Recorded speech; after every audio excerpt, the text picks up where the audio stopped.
assembling to complete your salvation. For God is always at work in you to make you willing and able to obey his own purpose. Do everything without complaining or arguing, that you may be innocent and pure as God's perfect children.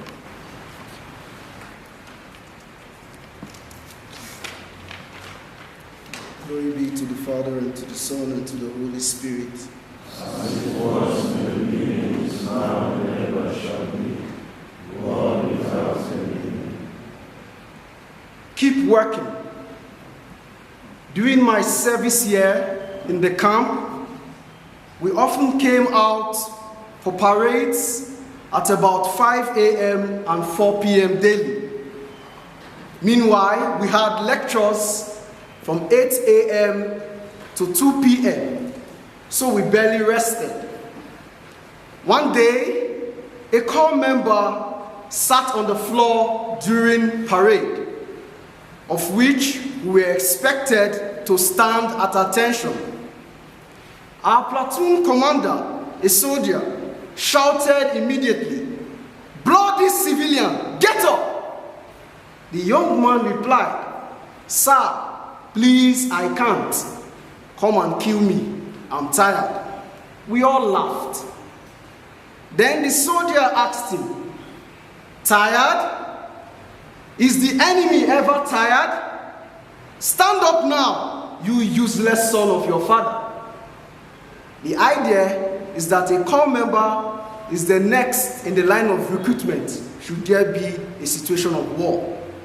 We have just listened to the perfect reading to begin the season, taken from Philippians chapter 2, verses 12b to 15a.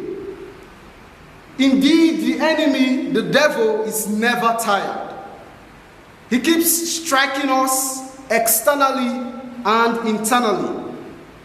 We often get discouraged by external factors, such as people stereotyping us, or the greatest discouragement which comes from within ourselves due to our weaknesses that we carry around like scars.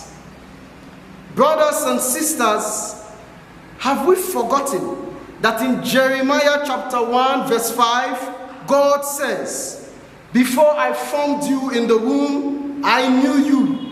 Before you were born, I set you apart. I appointed you as a prophet to the nations."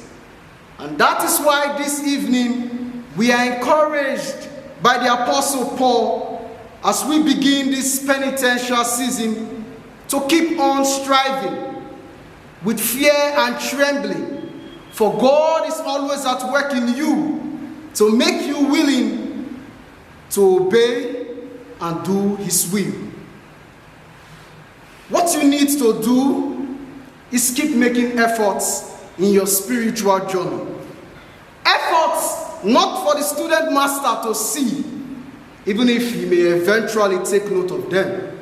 Rather, I am talking about making sincere efforts because of your love for God.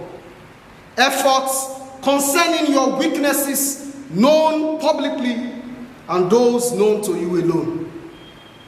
Let me give you some questions to ponder about during this Lenten season. And this is particularly for the consecrated persons here. Who is that person? Or what are those situations that have been making us feel that we are incapable of a virtuous life? We have probably been saying that chastity is too difficult for us. But have we read about the life of St. Augustine and his struggle with sexual sins? But he is a saint today. We claim that we like an easy life, and therefore the vow of poverty would be too difficult for us. But have we read about the life of young Francis of Assisi and his life of partying and comfort? But he is a saint today.